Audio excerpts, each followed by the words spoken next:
Hello friends, आज के class में आप सभी का स्वागत है। आज हम लोग देखेंगे 17 जून 2025 के इम्पोर्टेंट क्वेश्चन को, इम्पोर्टेंट करंट अफेयर को। चलिए क्लास को शुरू करते हैं। पहला प्रश्न है, केंद्रीय गृह मंत्रालय द्वारा 16 जून 2025 को जारी नोटिफिकेशन के अनुसार 2 चरणों में होने वाली जनगणना के बारे में निम्न में से क्या सही है। तो पहला विकल्प है आपका, जनगणना के पहले चरण की शुरुआत 1 अक्टूबर 2026 से होगी। जनगणना के दूसरे चरण की शुरुआत 1 मार्च 2027 से होगी। तो ये दोनों ही कथन सही हैं। तो हमारा ऑप्शन हो जाएगा डी सही हो जाएगा। ऑप्शन डी हमारा सही उत्तर हो जाएगा, क्योंकि यहाँ ए और बी दोनों ही कथन सही हैं। गृह मंत्रालय ने 16 जून 2025 को जनगणना अधिनियम 1948 के तहत जनगणना और जातीय जनगणना से संबंधित ऑफिशियल गैजेट नोटिफिकेशन जारी कर दिया है। इसके अनुसार जो संभावित तिथि है ये हो जाएगी आपकी जनगणना की शुरुआत 1 मार्च 2027 को आधी रात यानी कि 12 बजे से। ठीक है। और कुछ क्षेत्रों में जहाँ की ठंडे के दिन में बर्फबारी होती है, तो वैसे क्षेत्र जैसे कि जम्मू कश्मीर, हिमाचल प्रदेश, उत्तराखंड, इन राज्यों में 1 अक्टूबर 2026 को 12 बजे रात्रि से ये शुरू हो जाएगी। इसका जो समापन का सीमा है ये मार्च 2027 तक पूरी कर ली जाएगी। ये 2 चरणों में जनगणना होगी। पहली में होगी हाउस लिस्टिंग ऑपरेशन। इसमें मकानों, संपत्तियों और बुनियादी सुविधाओं संबंधित जानकारी एकत्र की जाएगी। और दूसरी होगी जनसंख्या गणना, यानी कि जनसंख्या माने लोगों की गिनती की जाएगी। सामाजिक आर्थिक जो डाटा है उसको एकत्र किया जाएगा। सांस्कृतिक जानकारी है उसको एकत्र किया जाएगा। तो दूसरे चरण में ये सब कार्य किए जाएंगे। ये भारत की पहली डिजिटल जनगणना होगी। इसके अलावा मोबाइल एप्लीकेशन द्वारा रियल टाइम डाटा एंट्री की जाएगी। और इसमें मुख्य बातें हैं कि नागरिकों को स्वयं जनगणना का विकल्प ऑनलाइन माध्यम से किया जा सकता है, किया जाएगा। इसके अलावा डेटा संग्रह, प्रसारण, संग्रहण के लिए जो आपकी डेटा सुरक्षा प्रोटोकॉल है उसको बहुत ही सुरक्षित और मजबूत किया गया है। पहली बार जनसंख्या जनगणना के चरण में जातिगत जानकारी आधिकारिक रूप से एकत्रित की जाएगी। इस बार जो जनगणना होगी इसमें जाति आधारित जनगणना होगी। ठीक है दोस्तों, ये पहली बार ऐसे हो रही है जिसमें जातियों की जनसंख्या की जाएगी। चलिए आगे देखते हैं। जून 2025 में कनाडा में पीएम मोदी को किस शिखर सम्मेलन में भाग लेंगे। कनाडा में प्रधानमंत्री नरेंद्र मोदी कौन से शिखर सम्मेलन में भाग लेने वाले हैं। तो ये है दोस्तों G7 शिखर सम्मेलन। ऑप्शन डी हमारा यहाँ पर सही उत्तर हो जाएगा। कनाडा से पहले प्रधानमंत्री मोदी साइप्रस गए। वहाँ इनको सर्वोच्च सम्मान grand cross of the order of Makarios 3 से सम्मानित किया गया। ये वहाँ के राष्ट्रपति ने उन्हें सम्मानित किया। ये जो आपका G7 का शिखर सम्मेलन हो रहा है ये 51वां शिखर सम्मेलन है। ये 15 जून से 17 जून तक कनाडा के अल्बर्टा के कनान्सिस में आयोजित किया जा रहा है। इसको ध्यान रखेंगे, कनान्सिस में ये आयोजित किया जा रहा है। ये शिखर सम्मेलन की 50वीं वर्षगांठ है। G7 ग्रुप में शामिल होने वाले कौन कौन से देश हैं ये भी इंपॉर्टेंट है, इसको आप ध्यान रखेंगे। तो पहला है Canada, France, Germany, Italy, Japan, United kingdom और संयुक्त राज्य अमेरिका। ये ग्रुप ऑफ 7 का ग्रुप है, G7 ग्रुप। ठीक है। तो इसमें 7 राज्य हैं, इस 7 आपको याद होने चाहिए। G7 शिखर सम्मेलन में कुछ फोकस करने वाली बातें हैं, जिसमें जलवायु परिवर्तन शमन, इसके अलावा वैश्विक आर्थिक सुधार, डिजिटल शासन और AI विनियमन, शांति और संघर्ष समाधान, स्वास्थ्य अवसंरचना और महामारी संबंधी जैसी ये मुख्य बातों पर फोकस किया जाएगा। चलिए आगे देखते हैं। अगला प्रश्न है, विमान दुर्घटना जांच ब्यूरो AAIB किस मंत्रालय के तहत स्थापित एक सरकारी एजेंसी है। तो इसका उत्तर हो जाएगा नागरिक उड्डयन मंत्रालय। ऑप्शन बी हमारा यहाँ पर करेक्ट आंसर हो जाएगा। हाल ही में विमान दुर्घटना जांच ब्यूरो ने एयर इंडिया की उड़ान AI7 ये 171 होगा, एयर इंडिया 171 की दुर्घटना की आधिकारिक जांच शुरू हो गई है, जिसमें बोइंग 787 शामिल था। विमान दुर्घटना जांच ब्यूरो नागरिक उड्डयन मंत्रालय के तहत एक सरकारी एजेंसी है। इसकी स्थापना की गई थी 2012 में। इस भारतीय हवाई क्षेत्र में विमान दुर्घटनाओं और गंभीर घटनाओं की जांच करने के लिए इसकी स्थापना किया गया था। इसका लक्ष्य यह पता लगाना है कि क्या गलत हुआ है, सुरक्षा कदम सुझाना है, किसी को दोषी ठहराना नहीं है। यह पूरी तरह से जांच करती है और ये तय करती है कि आखिर किस वजह से यह दुर्घटना हुई है। अगला प्रश्न है, तोतापुरी आम की खेती मुख्यतः किन राज्यों में की जाती है? तोतापुरी आम की खेती मुख्यतः किन राज्यों में की जाती है? ये की जाती है आंध्र प्रदेश में, कर्नाटक में और तमिलनाडु में। ऑप्शन बी हमारा यहाँ पर सही उत्तर हो जाएगा। हाल ही में आंध्र प्रदेश सरकार ने चित्तूर जिलों में दूसरे राज्यों से तोतापुरी आम के प्रवेश पर प्रतिबंध लगा दिया है। इस वजह से ये घटना न्यूज में है, तो हो सकता है ये प्रश्न पूछ दे हाल फिलहाल के एग्जाम में, जिससे कर्नाटक के साथ विवाद पैदा हो गया है। ये प्रतिबंध लगाने से कर्नाटक के साथ इसका विवाद उत्पन्न हो गया है। तोतापुरी आम मुख्य रूप से आंध्र प्रदेश के चित्तूर और कर्नाटक और तमिलनाडु के कुछ हिस्सों में उगाए जाते हैं। यह आम अपने लंबे आकार और तोते की चोंच जैसी नोक के लिए जाना जाता है, इसीलिए इसे तोतापुरी नाम दिया गया है, क्योंकि उसका जो मुंह होता है बिल्कुल तोता की तरह होता है। इसका जो साइज होता है वो, मैंने जो डिजाइन कह लें, शेप कह लें, वो तोता के जैसे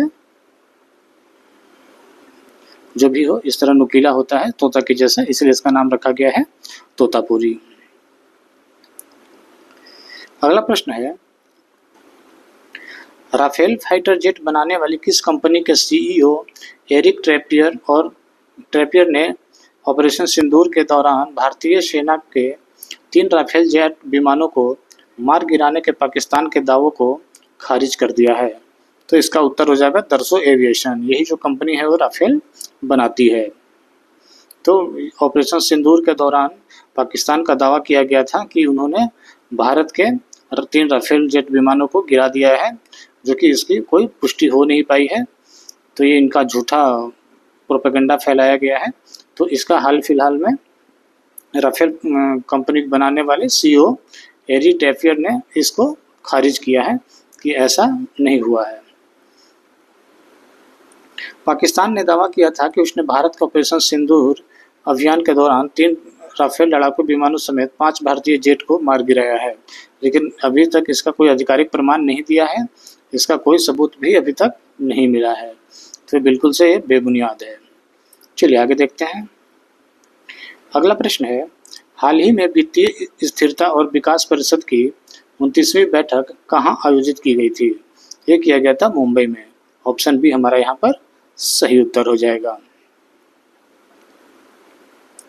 केंद्रीय वित्त एवं कॉरपोरेट मामलों के मंत्री ने हाल ही में मुंबई में वित्तीय स्थिरता एवं विकास परिषद FSDC की 29वीं बैठक की अध्यक्षता की।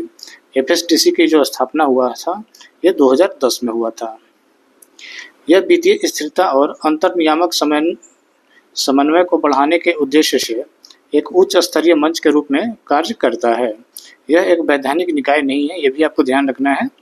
इसके संचालन के लिए कोई समर्पित बजट भी नहीं है, तो इसको भी, ये पॉइंट को भी आप ध्यान रखेंगे। अगला प्रश्न है, भारत का पहला पंजीकृत ई-वेस्ट इको पार्क कहाँ विकसित किया जा रहा है? भारत का पहला पंजीकृत ई-वेस्ट इको पार्क कहाँ विकसित किया जा रहा है? तो इसका उत्तर हो जाएगा दोस्तों दिल्ली में। कहाँ किया जा रहा है? दिल्ली में। ऑप्शन बी यहाँ हमारा करेक्ट आंसर हो जाएगा।